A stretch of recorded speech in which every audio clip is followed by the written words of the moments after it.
Mosaic, a daily news program from Worldlink TV, presents a selection of news reports from independent and state-controlled broadcasters from throughout the Middle East.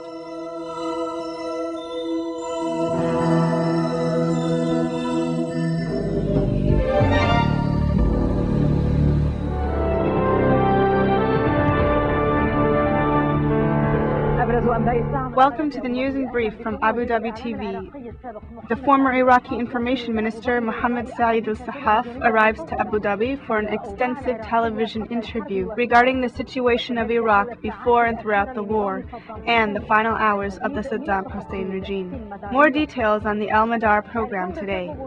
Congress calls on the White House to request of the United Nations and NATO to help increase forces in Iraq. Bush said that the U.S. intelligence agency approved his State of the Union address he gave last January, accusing Iraq of trying to obtain nuclear materials from Africa. U.S. forces clashed with Iraqi fighters until the morning and used Saddam Hussein's palace in Ramadi as a fort. There were also two large explosions in Samarra and Bakuba. Meanwhile, the U.S. Army evacuates the center of Fallujah after they were attacked by missiles. Bush asks Sharon and Mahmoud Abbas to meet him in Washington later this month to launch new efforts on the roadmap. The Chief General of the Israeli Army, Ayalon, talks about a comprehensive and destructive war on Gaza if they do not eliminate terrorism from the region. Abu Mazen will meet Sharon next week while Palestinian prisoners begin a hunger strike.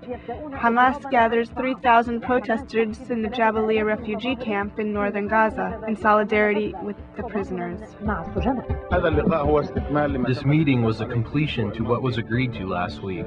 We discussed essential issues such as the Israeli withdrawal from the West Bank and the subject of prisoners. Thank you.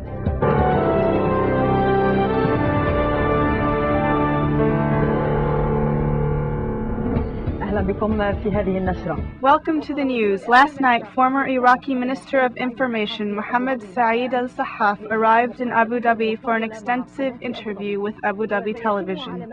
In the coming days, we will be broadcasting al-Sahhaf's interviews containing details on the Iraqi situation before and after the war.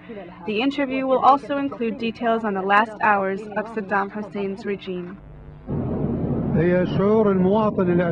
Even in the past, my feelings were that of a normal citizen. I was not affected by the fact that I was a minister. However, this time, leaving Iraq brought about many mixed emotions.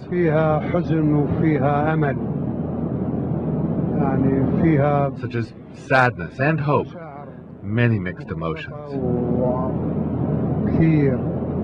But when I was in the car on the road to the airport, I felt all of these emotions surface.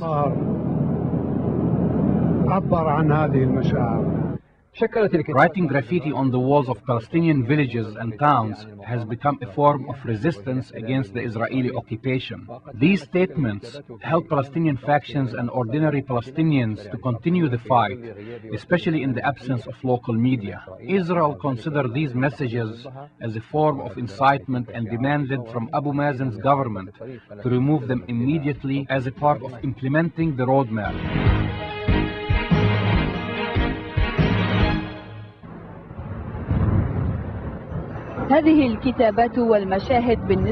These messages and images may be viewed by those living in technologically advanced countries as uncivilized, but for the people who wrote these messages, they view them as a means of resistance against occupation. I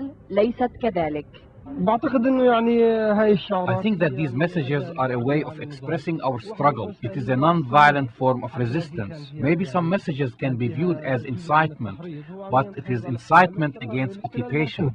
I think it would be better to remove these messages. The Palestinian Authority's decision to begin removing them is an important step. The Palestinian resistance fighters who fought the Israeli occupation for many years were forced to use different methods of resistance to counter the occupation. Writing on walls is one form of resistance, and it may be the most important one. It became the main form of communication between many Palestinian factions on one hand, and between the factions and the Palestinian people on the other hand. On the walls of Palestinian refugee camps, villages, and cities, people were notified about popular strikes and marches, in addition to announcing the names of the martyrs and praising them. Furthermore, on walls, warnings were written against collaborators and traitors who cooperate with the Israelis. All factions announced their position on these walls. The absence of the local media and the strict Israeli censorship of the Palestinian print media highlighted the need for this method of resistance. The occupation forces could not prevent the young Palestinian men and women from writing on the walls. Writing on the walls is an effective way to sending strong messages against the occupation. It is not an easy task for Palestinian resistance fighters to venture out at night and write messages. Many Palestinian martyrs were killed while trying to express themselves with words. Occupation forces are frustrated with what has been written on the walls. Frequently, they forced young men, women, the elderly, and even children to paint over these messages. But the Palestinians understood these messages and their implications to resistance, which explains why they refused to erase them, even after the return of the Palestinian Authority. I was always asking my people, why do we need to write statements on the walls? Who reads them? Who reads these statements? The Israeli occupation soldiers do not read Arabic, therefore they are written for us. But I think our people are educated and know the danger of occupation and how to resist it. Writing statements on the walls continued even after the return of the Palestinian Authority. Israeli demands of stopping incitement in all forms also continue. In fact, after implementing the roadmap, the Israelis became more vocal. This explains why the Palestinian Authority has started a campaign of painting over all the messages on the walls with the theme, "Let us keep our cities clean." Some Palestinians agreed with the theme. However, others did not, saying that the cleaning campaign only seeks to fulfill the Israeli demands to stop all incitement, in an attempt to erase an important period of the struggle from the memory of the young Palestinian generation.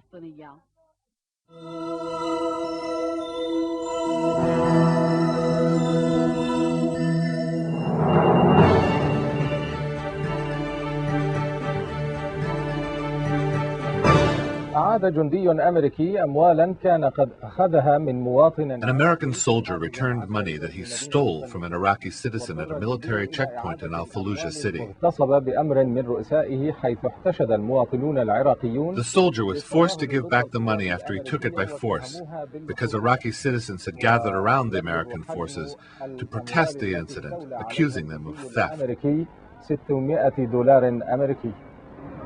The amount of money that was stolen by the American soldier is $600.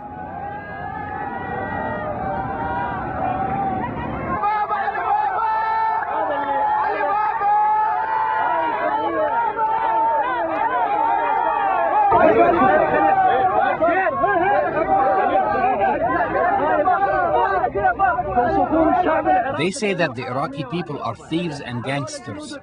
These are the soldiers of freedom. They are thieves, stealing our money from our cars.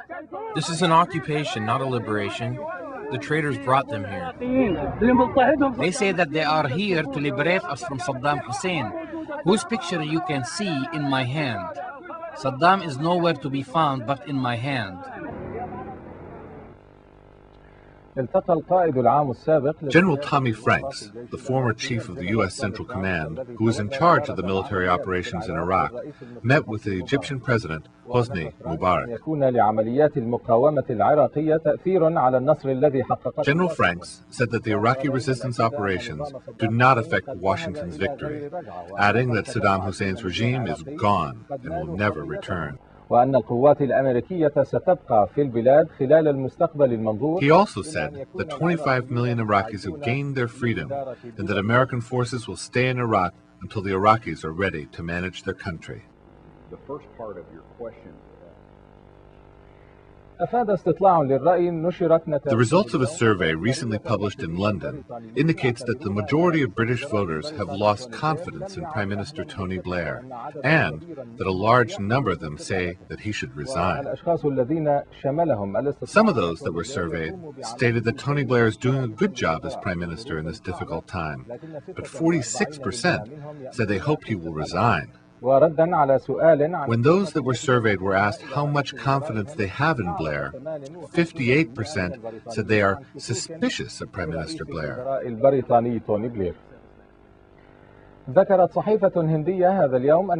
Recently, the Hindustani Times, an Indian newspaper, reported that 2 out of the 6 countries that neighbor Iraq, Iran and Syria, opposed New Delhi's proposal to send Indian forces to Iraq to join the U.S.-led peacekeeping forces there.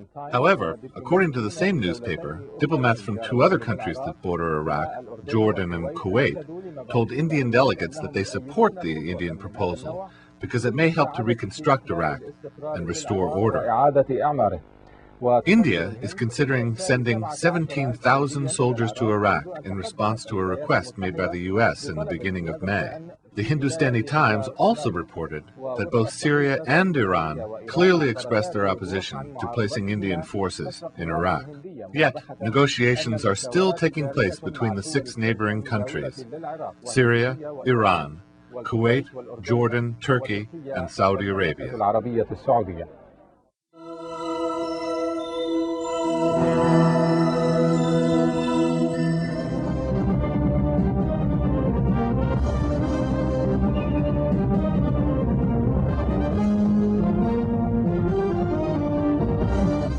At least 3 U.S. soldiers were killed and several others wounded as a result of the fresh assaults launched today by Iraqi resistance men against different U.S. occupation positions.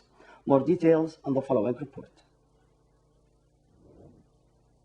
Iraqi resistance men launched a slew of fresh assaults on U.S. soldiers, killing at least 3 U.S. soldiers and wounding a 4th in shootings and rocket-propelled grenade attacks.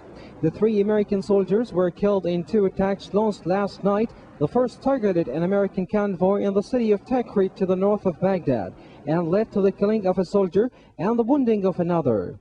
The second was an ambush against American troops in Al-Mahmudiyah to the south of the capital Baghdad and resulted in the killing of 2 soldiers, as American military spokesman reported. Earlier, an American military spokesman reported the death of a U.S. soldier influenced by the wounds he sustains in what he called casual accident in the town of Balad to the north of Baghdad.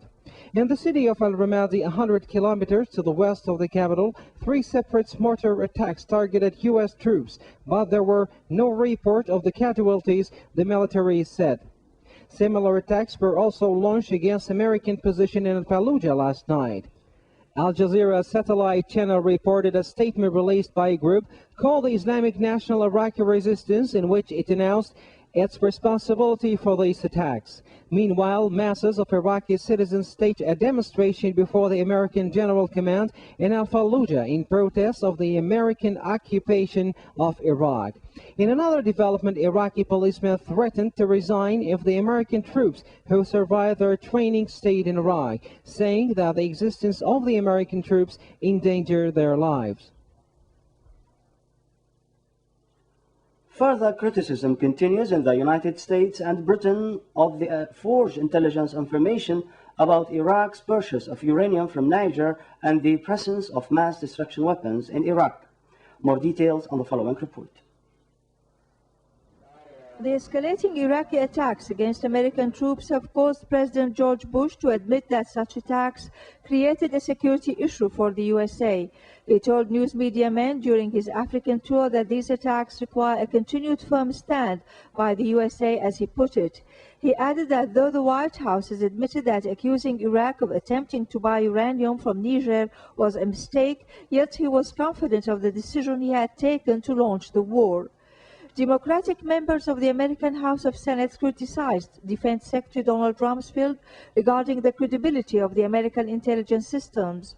Member of the House of Senate for the City of New York, Hillary Clinton, expressed during a hearing session before the American Troops Committee her concern about the soundness and precision of information and the way such information was used, including that which has lost credibility regarding relations between Iraq and African countries aimed at getting the alleged uranium deal.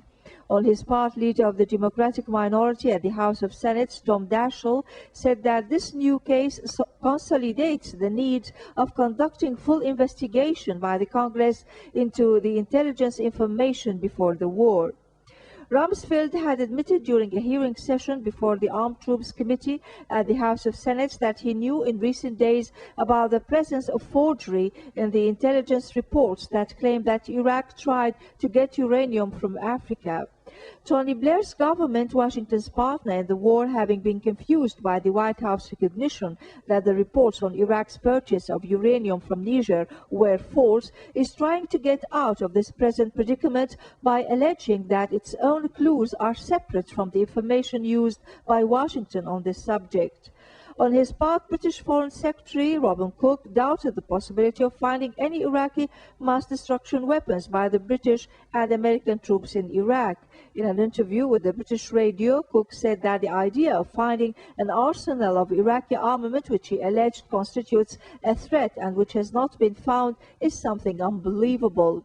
Moreover, the BBC said that high-ranking officials in the London government do not believe anymore that mass destruction weapons will be ever found in Iraq. Within the same context, an opposition party in Denmark demanded Danish Prime Minister Anders Fogh Rasmussen today to present explanations of the intelligence information in Denmark regarding the alleged Iraqi mass destruction weapons which justify the war against Iraq. Agence France-Presse also said that the Unity List Party spokesman, Cyrine Zendergaard, presented a written request to Prime Minister Rasmussen to explain information published today that the Australian intelligence was acquainted last January with American suspicions vis-à-vis the information about Iraq's purchase of uranium from Niger to develop its nuclear program. Zendergaard said in a press statement that the Australian intelligence did not notify the Sydney government of such suspicions. Therefore, it must be known whether Danish police or army intelligence officials who are on constant contacts with the Australian police had also refrained from notifying the Danish Prime Minister of this.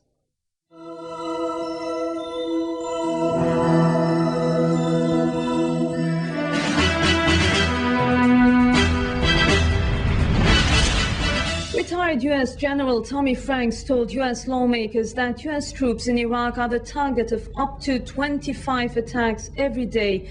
He said it would be unwise to raise expectation that difficulties faced by U.S.-led forces in the country will go away in 1 month or 2 months or 3 months, adding U.S. troops may have to stay as long as 4 years. Concerned by the military troubles, the U.S. Senate approved a measure calling the Bush administration to request NATO and UN troops to assist U.S. forces in Iraq.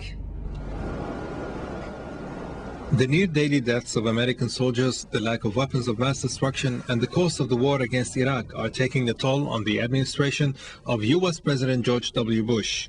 Bush admitted while in Africa that there is no question the United States has got a security issue in Iraq. This was confirmed when retired U.S. General Tommy Franks told U.S. lawmakers Thursday that U.S. troops are the target of up to 25 attacks every day, leading so far to more than 72 dead American soldiers in a couple of months since war was declared over. U.S. forces need international assistance, and Bush is called to withdraw in a reasonable period.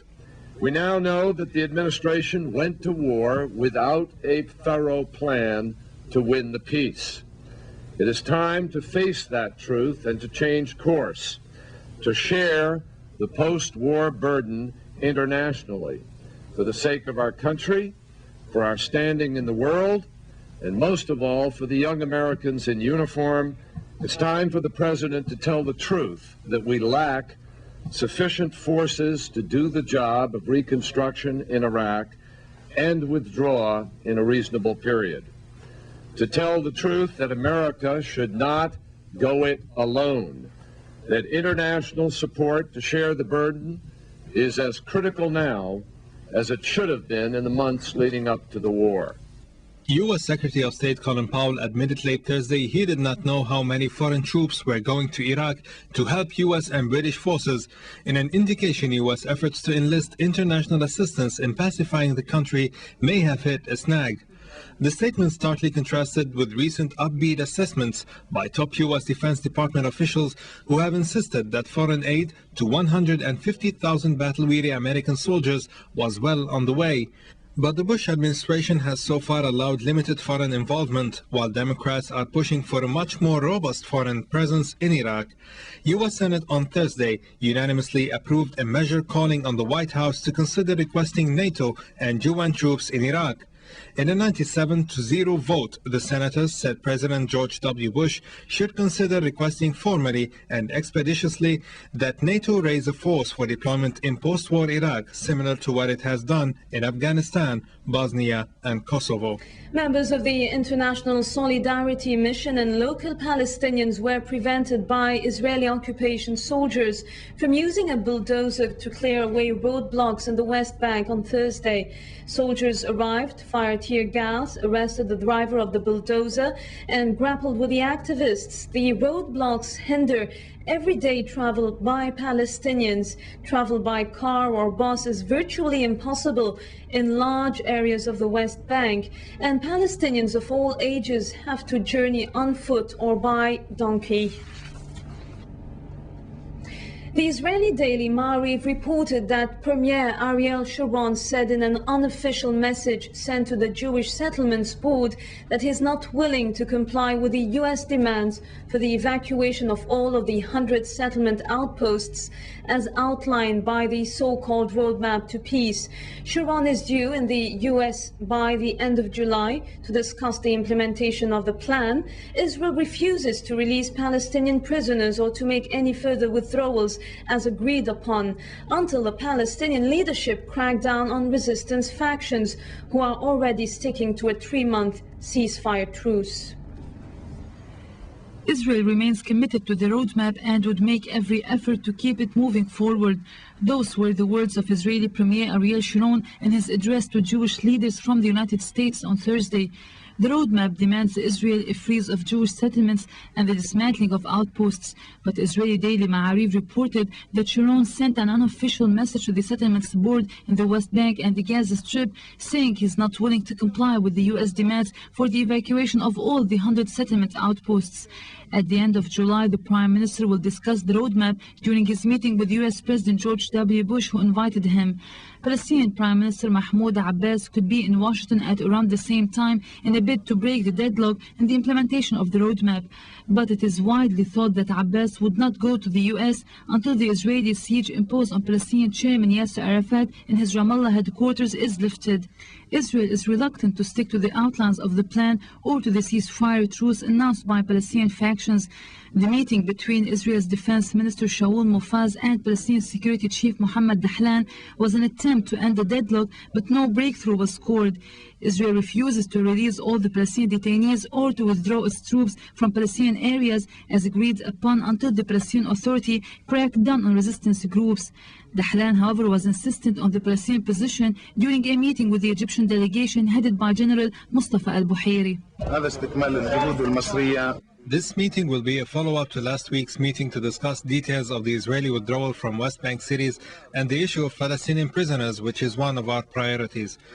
The resistance groups said during a joint meeting with the Egyptian delegation they would stick to the ceasefire, but warned that their patience is limited if Israel does not release all the prisoners. An Israeli political commentator said Israel could possibly review its criteria on release of the prisoners to include members of Hamas and the Islamic Jihad. But no prisoner releases were likely to happen before the next meeting of Sharon and Abbas, likely to take place on July 18th.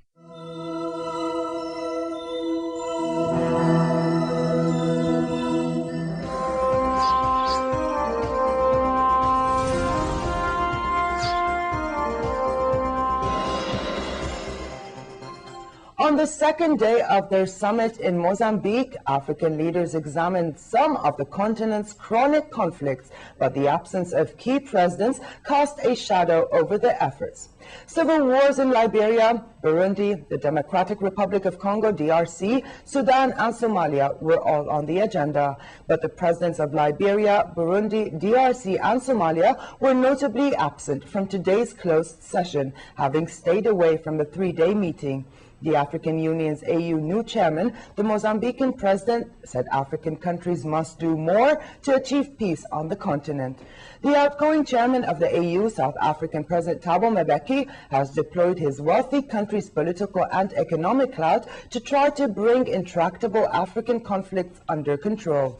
Yesterday, Mbeki questioned the will of some African leaders to resolve conflicts and build stronger AU institutions to boost democracy. The AU is also due to flesh some of its organs today by electing 8 new commissioners, and according to its rules, half of them have to be women. At least 2 people were killed and several others injured when a bomb exploded in Karachi city center in Pakistan. Police said the blast occurred outside the Crown Plaza building in the eastern part of the city before most officer workers arrived for work. Police said the explosion was caused by a bomb, but so far there were no immediate claims of responsibility. The blast comes a week after a major attack on a Shiite Muslim mosque in the southwestern city of Quetta, in which 53 people were killed and many others wounded. India and Pakistan have resumed a cross-border bus service which had been suspended for over a year because of a tense military standoff. The first Indian public bus to Pakistan in 18 months entered the country today, and the latest sign of warming ties between the two nuclear nations, which came close to war last year. Beating drums, a group of men staged a popular Punjabi dance as a bus from New Delhi carrying 13 passengers and several journalists wound its way through Punjab towards Pakistan. Another luxury air-conditioned bus rolled out of Lahore for the 12-hour ride to New Delhi as bystanders released dozens of balloons in the air. Indian police vehicles escorted the Pakistani bus after it crossed into Indian territory, and security had been tightened to keep demonstrators away. Many passengers were anxiously looking forward to seeing relatives, some for the first time in years, when they arrive in Lahore and New Delhi. Her Majesty Queen Noor al-Hussein patronized yesterday the opening of the 23rd Arab Children's Congress, organized by the Performing Arts Center PAC of the Noor al-Hussein Foundation. The theme of this year's gathering, that brings together youth aged 13 to 15 from 14 Arab countries, is the right to a dignified life. Honorary guests for this year's Congress is United Nations Population Fund Goodwill Ambassador, Syrian actor Jamal Sleiman, and Jordanian well-known TV news and program presenter Muntaha Ramahi. Running until the 17th of June, the Children's Congress will carry out a number of activities and workshops involving the performing arts and visual arts, as well as cultural trips and visits to major archaeological sites. Director of PAC and Director of the Congress, Lina Tell, said Arab Goodwill ambassadors who have attended previous Congresses will be invited for a meeting in Amman in a few months to discuss a regional project for the youth of the region. The Sand World Festival this year has opened in Germany under the theme Wonders of the World. Organizers combine the great world wonders from antiquity with modern world wonders in the sand, in combination with lots of figures, discoveries and inventions, cultures and human developments. Over 70 artists have created modern wonders and historical spectacles using 9,000 tons of sand for the sculptures, some as high as 11 meters, which spread across 10,000 square meters of beach. It is expected that over 200,000 will visit the exhibition, which will last until September.